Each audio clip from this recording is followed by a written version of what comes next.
Ladies and gentlemen, welcome to the stage Her Excellency Laura Chinchilla, former President of the Republic of Costa Rica, and from Meta, Brent Harris and Pedro Less.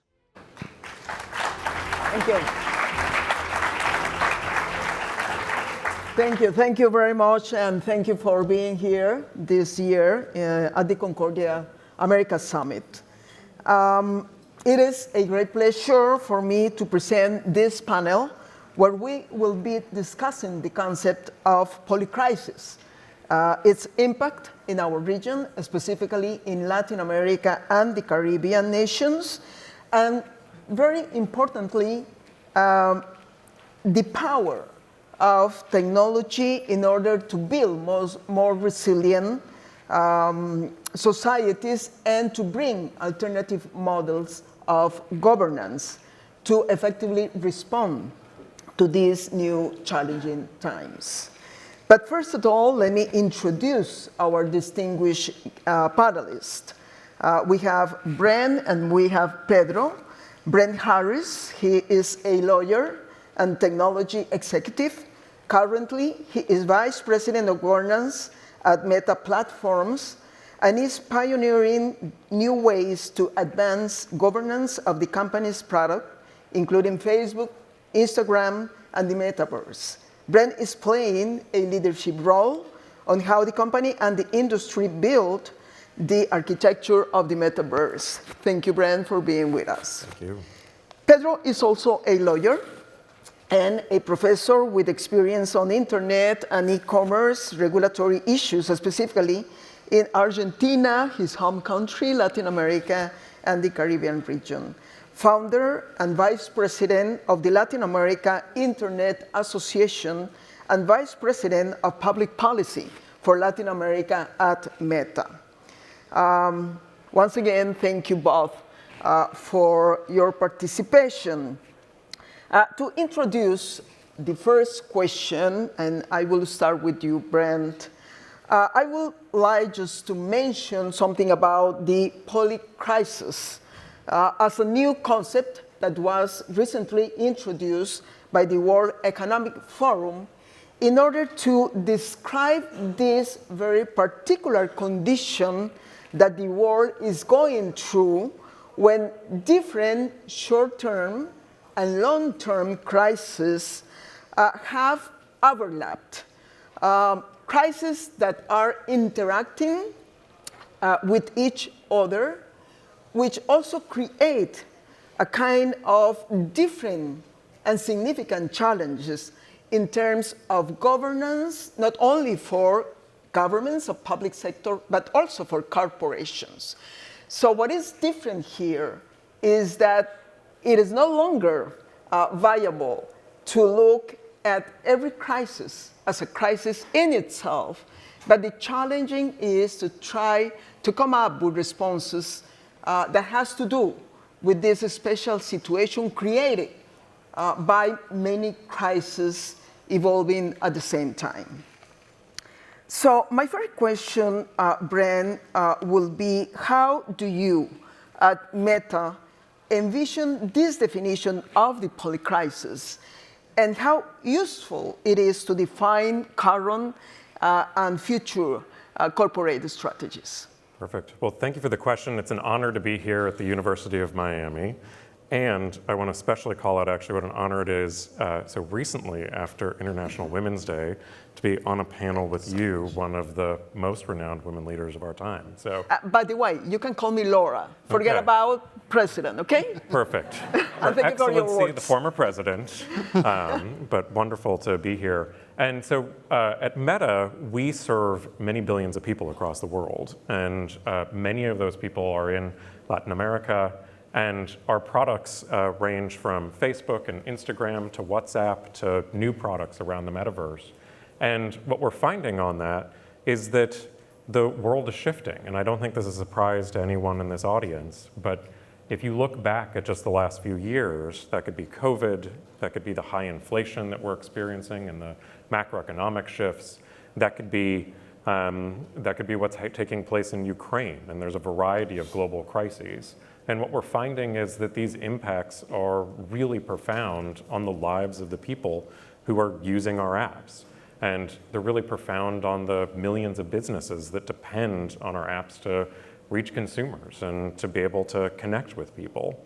And as you described, these are not one-off events anymore. I think that what's taking place is that they are increasingly interconnected, and it's having an impact both on the technology industry. And so famously, I think you can read in the headlines today that the tech industry, I think, really got a lot of last year wrong. Many of our forecasts, many of our plans didn't pan out the way that we thought that they would. And similarly, I think many people in their individual lives are finding that their own plans are not as set as what they might have been in the past. And so part of that is a challenge, and part of it's also an opportunity. And so how do we ensure that our products are used, that our apps are used in a way that actually allows people, when they're working from home, to be able to connect with one another, to be able to do their jobs, when they're faced with these health crises, to get access to information and to medicines that will help them. And increasingly with other challenges like climate, and I'll note on this, San Francisco now has snow-capped mountains in the background, which is not at all something that in our lifetime I can remember. These are things that we need to find ways to actually help people with. And much of the usage of our products, much of our business model, what we find is actually really aligned with trying to find ways to help people. Thank you. I would like to move from this global approach to those challenges to the more specific situation here in Latin America. Every region has its own challenges. So Pedro, how do you see Latin America in the midst of this polycrisis? Thank you so much, Laura. It's also a pleasure for me to be here with all of you at Concordia here in Miami. And first reaction about when I heard of polycrisis, being a Latin American, for me it seems like a very familiar issue. It's like Monday. That is true. I don't know if you agree, but it's, we are very accustomed to polycrisis in the region. But still, I think that we have unique situations right now that force us to rethink this. And I would like to give an example of the important resilience that Latin America shows, particularly during the pandemic, which it was one of the regions that was hit the most, but also a region that is bouncing back.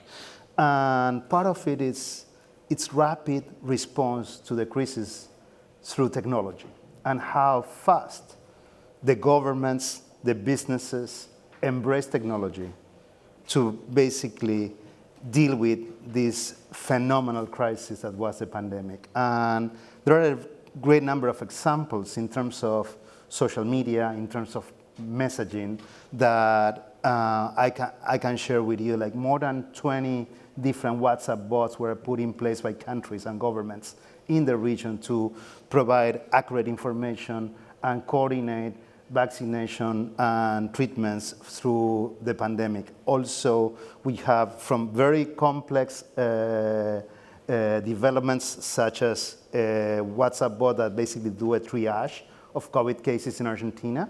And you end up basically being in a video conference with a doctor without overload the physical facilities and avoid physical contagion, to create a helpline for domestic violence, which was something that unfortunately increased a lot during the pandemic because the confinement. So we provide particularly women with a tool that was confidential, that could be used in private to ask for help. And then putting also different tools like sources of authoritative information. And we deliver more than 1,400 trainings to small and medium businesses, business owners, women entrepreneurs that were hit the most by the pandemic. The SMBs understood, and the business of all sizes, that in order for their business to stay alive, they need to stay online as well. And that was a great way to to help during the pandemic, and that shows a lot of resilience in the region. And this also going to the side of the opportunities. That resilience, that early adoption or massive adoption has to do with the availability of free, high value add services that are online, and that people in Latin America value the most, because that is kind of an equalizer, because no matter if you're a big corporation or a small and medium business or a professional, you can have the same level of technology that someone in a developed country has. And this is particularly important, this resilience for the future, and particularly for the new technologies that are coming around the metaverse, virtual reality, augmented reality. And the good news is that this resiliency, and also the fact that we are early adopters of this technology, put the region in a very competitive place as we take some decisions. And particularly is focusing on education, on skilling, and trying to make a leapfrog, a technological leapfrog in terms of technology that will position us into the next generation of technology in a way that we can create jobs, that we can create economic opportunity, and particularly become one of the ideas is that the region, because of its creativity, its flavors, its colors, it could be a digital factory of digital goods, digital experiences, digital services that are going to be provided by in the metaverse and through different augmented reality technologies or virtual reality technologies. And this is a clear opportunity. We have more than 100 million creators of augmented reality filters in WhatsApp and Facebook. And this is basically the combined population of Argentina and Colombia. And Brazil and Mexico are in the top 10 of the developers. And this is not only an opportunity, it's already happening. We are having, the Organization of American States launched last year the Youth Academy with trainings on augmented reality. We have a commitment to train 300,000 people for the next 3 years in Central America as part of the Central American Partnership on these technologies. And with the IDB, we're working on creating the right ecosystem for startups, for investors, for not only to train people, but also to employ people. And because not everybody is going to be an entrepreneur, and this is something that we also learn. We need to create companies. We need to create people that employ other people, companies that employ other people. And this is the things that we are focusing right now, and that we see that is a great opportunity. Last, in order to make this happen, we also need the right regulatory enabling framework. And one of the key risks that we have is copying models that are either outdated, that are not suitable for our realities, and particularly that does not reflect the realities of Latin America, socioeconomic, the needs that we have in the region. And we see more often that we want to, that the region is looking at Europe, but there are a lot of good examples where the region can create its own regulatory framework without copying other models. We need to learn about what is working and what is not. But I think that this is very important for us in terms of the success of the region with innovation. Okay, I'm very glad that you have mentioned not only the problems, the challenges that we have, but also the opportunities. And in that sense, I will also like to move to a very polemic aspect of the technology in our region, because when we see, as you mentioned, Latin America was the hardest hit region with the pandemics, but also we had one of the most successful rebounds in the world. So it showed that we have resilience. Our institutions are resilient, but one of the most resilient institutions that we have in Latin America and the Caribbean are the electoral authorities, electoral process.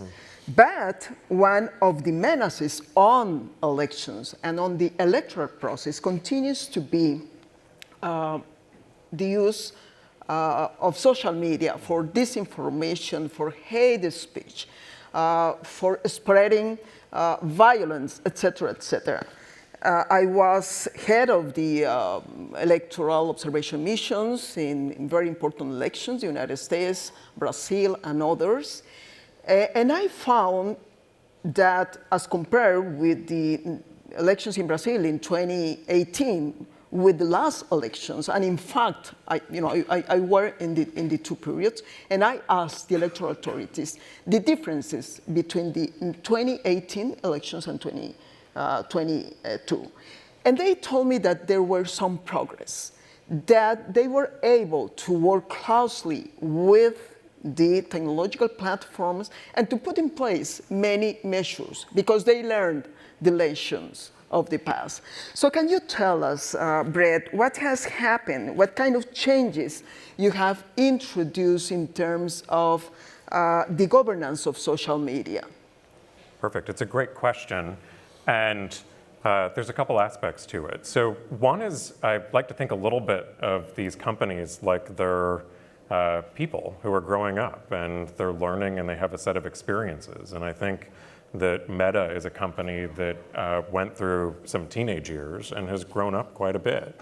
And I think has learned through some of that past. And some of the things that we've changed during that time, one is really just introducing a whole bunch of work around what the standards are and how we protect our platforms. There's a responsibility that we hold in order for actually things to flourish, some of the types of opportunities you talk about. In order for that to happen, you have to have a stability. You have to be able to have an environment where people are protected and the right balance is set. So that's one aspect to it. The second is that you need to find ways to empower people and actually give more people across the world, more people across Latin America and many different regions, their own opportunity to set what the right kind of ways are for them to experience these apps. And we've done a lot more to find ways to introduce user controls and to give people more ability to shape and localize what's taking place. And a third that I'm just really compelled by and that I think is actually unique within the industry today is something we built called the Oversight Board. And what I'd ask on this is, and kind of the origin of it, was that, how many of you in the audience, when you think about these social media applications, how many of you would want Elon Musk or Mark Zuckerberg or a person in Silicon Valley to decide on behalf of the world? And I'm not seeing any hands raised, and I don't think I've ever asked that question and seen a hand raised. And indeed, Mark himself, when he called me, said, it cannot be the right answer that I'm taking all of these decisions alone. And so out of that, we ended up building something called the Oversight Board, housed in an independent trust. And what it brings in the governance of these platforms, and something that matters in the context of a polycrisis, is it brings outside expertise. And so one of the co-chairs of the Oversight Board is someone from Colombia. Yes. And there are several... Botero. Catalina Botero Moreno. And there's several members from Latin America. And the board is majority global. And it means that we have taken decisions beyond Silicon Valley, and we're drawing on the wisdom of some of the best and sharpest people who have an independent oversight and accountability of what's allowed on these platforms. And we think that's a step forward for our responsibility, and we think it's the right answer on behalf of the industry. Well, thank you so much. I am very glad to hear that because I chaired the Kofi Annan Global Commission on Electoral Integrity, Democracy, and Digital Technologies. And at that time, that was 4 years ago, we recommended many things to many stakeholders because this is a problem that must be attended not only by technological platforms, but also by many other actors. And we can see some progress. I will say, in fact, that we should praise for some of the measures that you have adopted, which doesn't mean that there is no much more work to do ahead, but also the electoral management bodies. Also, civil society has done many important things in order to support these disinformation campaigns. But I would say that most of my colleagues have a pending task, the political leaders, and something very important, the political consultants. But unfortunately, we will need to close this session. Thank you again so much. I will only say that using the words pronounced by President Julio Fren about his concerns on the erosion of trust in the future in our region, we must try to emphasize, looking forward, the opportunities that our region has in order to respond to the Polycrisis, among others. So thank you once again. Thank you so much. Thank you. Thank you.